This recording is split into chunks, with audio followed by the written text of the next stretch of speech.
SKJ academy में आपका स्वागत है। तो आज हम हिस्ट्री के इम्पोर्टेंट क्वेश्चन के बारे में पढ़ेंगे क्योंकि जो 15 दिसंबर को प्री बोर्ड का एग्ज़ाम है उसके लिए इम्पोर्टेंट क्वेश्चन करवा रहे हैं आपको। और आप कमेंट करोगे तो मैप की वीडियोस और कार्टून्स तो उतना आता नहीं है, बस एक ही कार्टून आता है और 3 नंबर के ये सब क्वेश्चन और करवा देंगे कमेंट करोगे तो आप, ठीक है। तो हमारे चैनल पे नए हैं तो चैनल को सब्सक्राइब और वीडियो को लाइक करें और शेयर करें दोस्त यारों में। ये एसकेजी एकेडमी आपका 11th हो 12th हो, ठीक है। 12th के बाद तुम कॉलेज में जाओगे, चाहे डीयू में जाओ या सोल में जाओ, रेगुलर में जाओ या ओपन से जाओ, बट कोई मैटर नहीं करता। बट ये कॉलेज को भी पढ़ाते हैं हम, ठीक है। और मैं भी अभी कॉलेज में ही हूँ, बट कोई मैटर नहीं करता। बट मैं आपको एजुकेशन देना चाहता हूँ फ्री ऑफ कॉस्ट, क्योंकि मेरा मकसद नहीं है कि दूसरों के जैसे बैच बेचना, ये सब मेरा मकसद है फ्री ऑफ कॉस्ट पढ़ाना और फ्री ऑफ कॉस्ट पढ़ाते। चलो ये बातों को छोड़ो, अब चलते हैं हम सीधे इंपॉर्टेंट क्वेश्चन पे चलते हैं। मैं तुम्हें सीधे इंपॉर्टेंट क्वेश्चन करवाऊंगा, ना तो वीडियो लंबी हो जाएगी। प्री बोर्ड में आपके टोटल 12 चैप्टर आ रहे हैं। सिलेबस आपको दिखा देता हूँ एक बार, ये देख लो। ये है 9 चैप्टर, ये है, और ये 3 चैप्टर, ये 12 चैप्टर आ रहे हैं आपके टोटल। तो आ जाओ मैं स्टार्ट करवा देता हूँ, सीधे इंपॉर्टेंट क्वेश्चन पे लेके चलता हूँ, 3 और 8 वाले पे। तो आ गए हम 3 नंबर वाले क्वेश्चन पे। तो इसमें मोहनजोदड़ो के विशाल स्नानघर के बारे में पढ़ना, और ये हड़प्पा वासियों के धार्मिक विश्वासों की जानकारी प्राप्त करने से वहीं से प्राप्त हुई, और मुद्रा किस प्रकार सहायक होती है, संक्षेप में बताइए। एक क्वेश्चन आता है कि हड़प्पा सभ्यता की जल निकासी प्रणाली पर टिप्पणी लिखिए। ये क्वेश्चन तुम्हारा 8 नंबर में भी बनता है।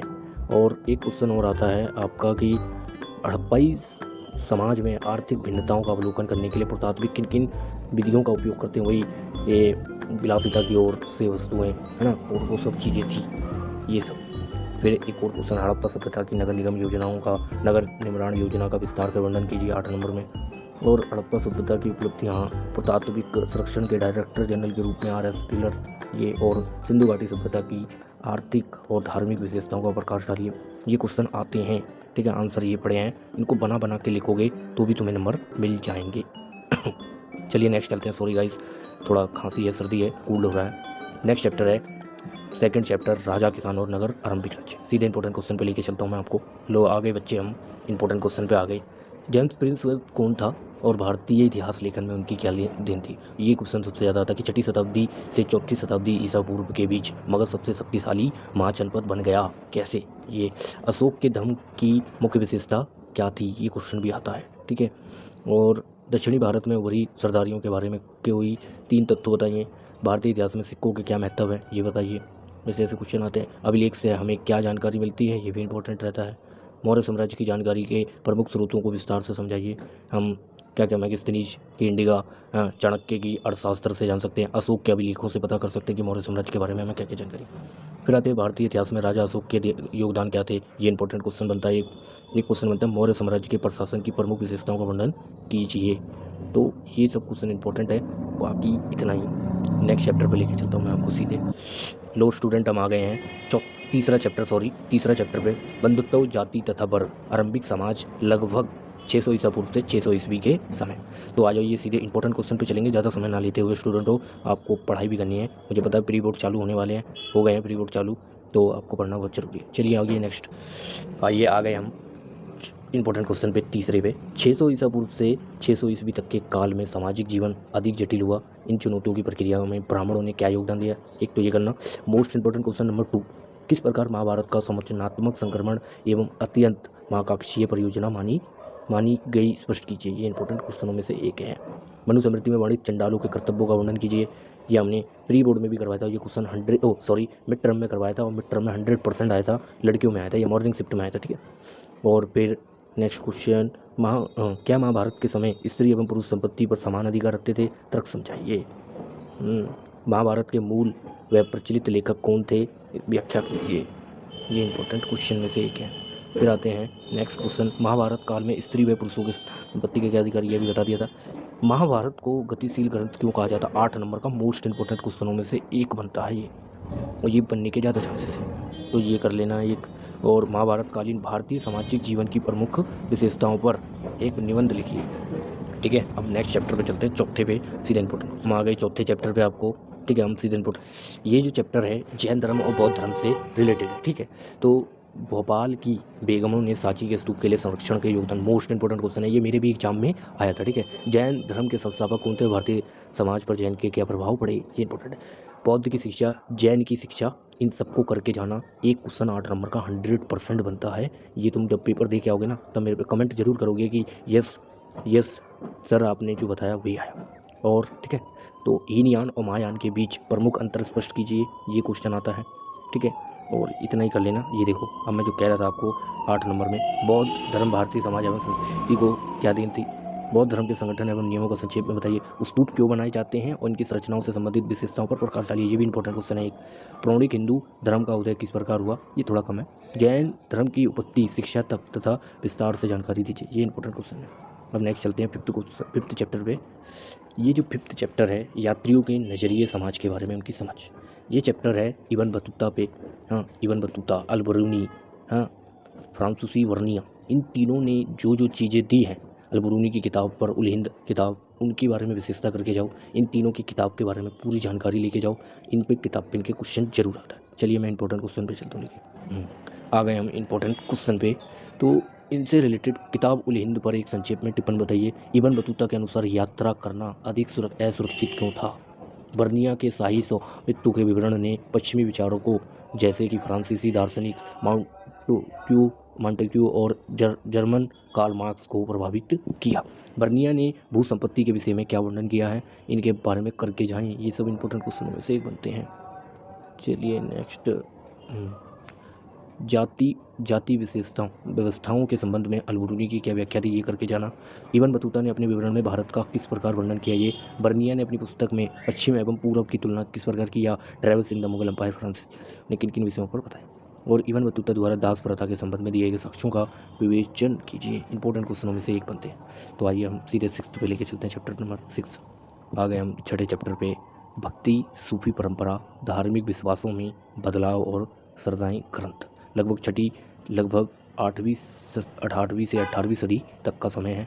इसमें आप कबीर की शिक्षा के बारे में पढ़ सकते हैं, मीराबाई की शिक्षा के बारे में पढ़ के जाना, यहाँ से आता है क्वेश्चन। गुरु नानक के बारे में पढ़ के जाना, 8 नंबर का एक क्वेश्चन बनेगा, मेरे भी एग्जाम में बना था, ठीक है। तो आपके में भी चांस आने के 100% है। कबीर, गुरु नानक जी और मीराबाई जी, इनसे पढ़ के जाना, ठीक है। तो बाकी मैं इंपॉर्टेंट क्वेश्चन आपको लगा रहा हूँ। चलिए, चिश्ती सिलसिला का संक्षेप में परिचय बताइए। अलवार और नैरार कौन थे, जाति के प्रति उनका क्या दृष्टिकोण था, ये क्वेश्चन करके जाना। वीर से कौन थे, समाज में प्रचलित किन बुराइयों का उन्होंने विरोध किया था, ये करके जाना। अंडाल और करिकुमार कौन थी और उनका क्या योगदान था, ये क्वेश्चन भी बनता है। कबीर एक सामाजिक सुधारक थे और कबीर की शिक्षाओं के में संक्षेप में वर्णन कीजिए। सूफी संतों में राज्य के साथ संबंधों पर प्रकाश डालिए। कबीर की प्रमुख शिक्षाओं पे वो तो मैंने बता दिया। सूफी मत के मुख्य सिद्धांतों की व्याख्या कीजिए, ये क्वेश्चन बनते हैं। बाबा गुरु नानक की शिक्षाओं पर प्रकाश डालिए, मैं कह रहा हूँ। लिंगायत कौन थे और जाति से, ये क्वेश्चन करके जाना। खानकाह में जीवन की मुख्य विशेषता कौन कौन सी है, ठीक है। अब सीधे ले चलता हूँ मैं आपको 7th चैप्टर पे। ये चैप्टर मेरा फेवरेट है, एक साम्राज्य की राजधानी विजयनगर, जो हमारे, तो ये चैप्टर जो कृष्णदेव राय हैं ने शासनकाल में विजयनगर साम्राज्य के विस्तार और सुदृढ़ को स्पष्ट कीजिए, ये क्वेश्चन एक बनता है। कोनन मैकेंजी कौन था तथा उसने इतिहास से संबंधित परंपराओं और स्थलों का अध्ययन क्यों आरंभ किया, ये एक करके जाना। एक और दो, मंदिरों के सागारों का उपयोग किस प्रकार प्रक्रिया में किया जाता था, ये देखना। विजयनगर साम्राज्य में जल की आपूर्ति किस किस प्रकार की जाती थी और चाय के लिए, ठीक है। ये कौन सा, किलेबंदी के बारे में पढ़ के जाना।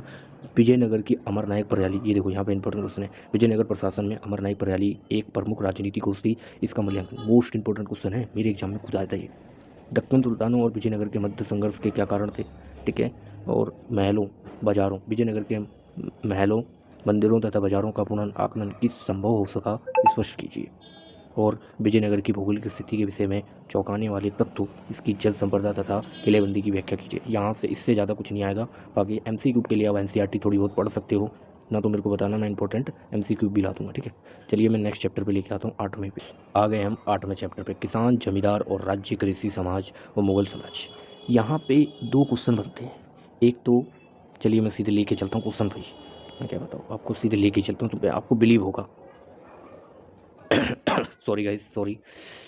16वीं शताब्दी में ग्रामीण समाज के क्रियाकलापों की जानकारी किन स्रोतों से प्राप्त होती है, ये कर लेना एक।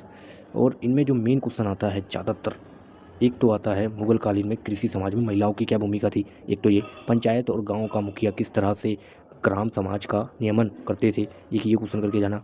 16वीं से 17वीं शताब्दी के दौरान मुगल साम्राज्य में वनवासियों के जीवन जीने के ढंग की व्याख्या कीजिए। एक ये क्वेश्चन आता है। और अबुल फजल का आईनी अकबरी एक बहुत बड़े ऐतिहासिक और प्रशासनिक परियोजना का नतीजा है। ये क्वेश्चन करके जाना, क्योंकि यहाँ से एक मुखिया के बारे में पढ़ लिया जाता है, किसानों में, और वो खेती कैसे मुनाफा किया जाता है, और पंचायत ग्राम पंचायतों के कार्य एवं जानकारी बताई जाती है। ये सब क्वेश्चन आते हैं, ठीक है। इनमें से 3-4 क्वेश्चन आते हैं 8 नंबर या 3 नंबर में आएंगे। जो मैंने आपको क्वेश्चन बताए हैं कि महिलाओं की कृषि में क्या भूमिका है, पंचायत का क्या भूमिका रहती है, ये 2-3-4 क्वेश्चन है, इंपॉर्टेंट रहता है, ठीक है। चलिए नेक्स्ट चैप्टर पे चलते हैं। उपनिवेशवाद और देहांत सरकारी अभिलेखों का अध्ययन। तो हम सीधे चलते हैं कुछ यहाँ से। स्थायी बंदोबस्त, ठीक है, मारवाड़ी स्थायी बंदोबस्त के बारे में क्वेश्चन आता है। जमींदारों की असफलता के क्या कारण थे? राजस्व राशि की में जमींदारों की असफलता के कारण क्या थे ये। और स्थायी बंदोबस्त को बंगाल से बाहर रहे की क्यों लागू किया गया, उसके कथन बताइए, ठीक है। यहाँ इंपॉर्टेंट रैयतवाड़ी बंदोबस्त एवं स्थायी बंदोबस्त में अंतर बताइए। मोस्ट इंपॉर्टेंट क्वेश्चनों में से एक बनता है। 5वीं रिपोर्ट के संदर्भ में दिए गए सबूतों की व्याख्या कीजिए, ठीक है। ये क्वेश्चन करके जाना। इंग्लैंड में कंपनियों के क्रियाकलापों पर 1760 के दशक से ही बहुत बारीकी से नजरी रखी जाती थी। ऐसे में पीछे क्या उद्देश्य थे? ब्रिटिश भू राजस्व नीति की आलोचना व्याख्या कीजिए। भारत में रैयतवाड़ी में जीवन पर अमेरिका गृह युद्ध का क्या प्रभाव पड़ा? ये इंपॉर्टेंट क्वेश्चन। दक्कन दंगा कमीशन की रिपोर्ट की आलोचना समक्ष कीजिए। संताल लोग राजमहल की पहाड़ियों में आकर बसने लगे, इसके संदर्भ में अंग्रेजों की प्रक्रिया बताइए। मोस्ट इंपॉर्टेंट क्वेश्चनों में से हैं जो मैंने आपको बताया। अब सीधे चलते हैं 10th चैप्टर पे। तो आ गए हम विद्रोह और राज, 1857 का आंदोलन और उसके व्याख्यान। यहाँ से क्वेश्चन बड़ा ही मोस्ट इंपॉर्टेंट आता है। नेक्स्ट चलते हैं सीधे इंपॉर्टेंट पे। तो आ गए हम इंपॉर्टेंट 1857 के विद्रोह के मुख्य कारण क्या थे, ये करके जाना। अवध पर अधिकार करने में अंग्रेजों की दिलचस्पी का मुख्य कारण क्या था? सहायक संधि से क्या अभिप्राय है? अंग्रेजों ने विद्रोह को कुचलने के लिए क्या क्या कदम उठाए, ये करके जाना। सेंसरशिप लगा दी, वो अंधाधुंध मारने की, है ना, ये सब। और लोग अफवाहों पर क्यों विश्वास कर रहे थे, इन 3 बिंदुओं में बताइए। एक और क्वेश्चन है 1857 के विद्रोह में अफवाहों एवं भविष्यवाणियों का कितना योगदान था, ये सब क्वेश्चन आते हैं पेपरों में 100%, ठीक है। नेक्स्ट है 8 नंबर। 1857 का विद्रोह मात्र एक सैनिक विद्रोह था या प्रथम स्वतंत्रता संग्राम का उत्तरदायित्व था? पहला दूसरा क्वेश्चन, विद्रोह क्या चाहते थे और सामाजिक दृढ़ता थी, ठीक है। ये सब क्वेश्चन करके जाना। अवध में विद्रोह इतना व्यापक क्यों था? किसान, तालुकदार और जमींदार उसमें क्यों शामिल हुए, ठीक है। यही सब क्वेश्चन है 1857 में विद्रोह को कुचलने के लिए। वही क्वेश्चन था जो मैंने आपको बताया अभी, ठीक है। इस चैप्टर से इतना ही आएगा, आप इतना करके जाओ। मोस्ट इंपॉर्टेंट है, इंपॉर्टेंट रहता है कि आप इतना भी कर लोगे, बहुत ही अच्छे नंबर आ जाएंगे। अब चैनल पे नए हैं तो चैनल को सब्सक्राइब, वीडियो को लाइक करें दोस्त यार में, इतना तो आपको करना पड़ेगा, क्योंकि हम वीडियो बनाने में समय लगता है, ज़्यादा समय लगता है। इतना भी नहीं करोगे आप तो फिर क्या फ़ायदा है, ठीक है। और चैनल को सब्सक्राइब किया करो, ठीक है। और नए हैं तो दोस्त यारों में ज़रूर भेजो कि SKJ एकेडमी, आप कमेंट करोगे मैं आपको हर बार आपके लिए मदद कर रहा हूँ। चलिए अब नेक्स्ट चैप्टर पे आगे 11वें पे। सपोर्ट में गिनती थोड़ी अलग है बट कोई नहीं। महात्मा गांधी और राष्ट्रीय आंदोलन, सवर्ण वर्ग के आंदोलन और उससे आगे का आंदोलन। यहाँ से जो क्वेश्चन आते हैं आपके लिए बड़े ही इंपॉर्टेंट आते हैं, क्योंकि यहाँ के जो क्वेश्चन हैं बड़ा ही कि असहयोग आंदोलन कब आरंभ हुआ और क्यों चलाया गया। एक ये क्वेश्चन करके जाना। गांधी की चमत्कारी शक्तियों की अफवाह क्या क्या थी, स्पष्ट कीजिए। लॉर्ड माउंटबेटन की योजना की विवेचना कीजिए। एक ये क्वेश्चन करके जाना। एक क्वेश्चन और है 8 नंबर में, हाँ, नमक सत्याग्रहण या सवर्ण आंदोलन गांधी जी ने क्यों आरंभ किया, उसके दौरान क्या थे। एक क्वेश्चन है कि महात्मा गांधी को जानने के लिए, हाँ ये रहा, निजी पत्र एवं आत्मकथाएं सरकारी स्रोतों से किस प्रकार भिन्न है, में व्यक्तियों के पक्षों की जानकारी दीजिए। जो गांधी जी के बारे में हमें जानकारी मिलती है ना, वो वाला क्वेश्चन बहुत ज़्यादा इंपॉर्टेंट रहता है। इसमें से ये है, देखो सॉरी, ये है कि उन विभिन्न स्रोतों से परीक्षण कीजिए जिनके आधार पर गांधी जी की राजनीति, सफ़र एवं स्वतंत्रता आंदोलन के इतिहास को पुनर्निर्मित किया जा सकता है। इसके लिए एक ये करके जाना। महात्मा गांधी के द्वारा राष्ट्रीय आंदोलन को जन आंदोलन में परिवर्तित कर दिया गया। मोस्ट इंपॉर्टेंट नमक सत्याग्रहण आंदोलन, ये करके जाना। इनमें से एक ही, और महात्मा गांधी एक नेता बन गए, इसके बारे में। यहाँ से क्वेश्चन बड़े मस्त आते हैं। 8 नंबर में, 3 नंबर में गांधी जी के बारे में जानकारी वाले भी क्वेश्चन आते हैं। मेरे भी एग्जाम में आया था। मैं नेक्स्ट चैप्टर, आखिरी चैप्टर है आपका, आ गए हम गाइस। संविधान का निर्माण, एक नए युग की शुरुआत। तो ये इस चैप्टर में तुम्हें ज़्यादा पढ़ने की ज़रूरत नहीं, ये सब पॉलिटिकल से रिलेटेड है। तुम्हें पॉलिटिकल तुमने पढ़ी है और तुम्हें पॉलिटिकल के बारे में नॉलेज है, इंडिया के बारे में, तो तुम्हें इसे पढ़ने की ज़्यादा ज़रूरत नहीं है। फिर भी मैं आपको इंपॉर्टेंट क्वेश्चन बता देता हूँ। इनमें से जो इंपॉर्टेंट है, सबसे पहला कि भारतीय संविधान के उद्देश्य प्रस्ताव में किन किन आदर्शों पर जोर दिया गया, एक तो ये। दूसरा, उद्देश्य प्रस्ताव में लोकतांत्रिक शब्द का इस्तेमाल न करने के लिए जवाहरलाल नेहरू ने क्या कारण बताया था, विवेचना कीजिए।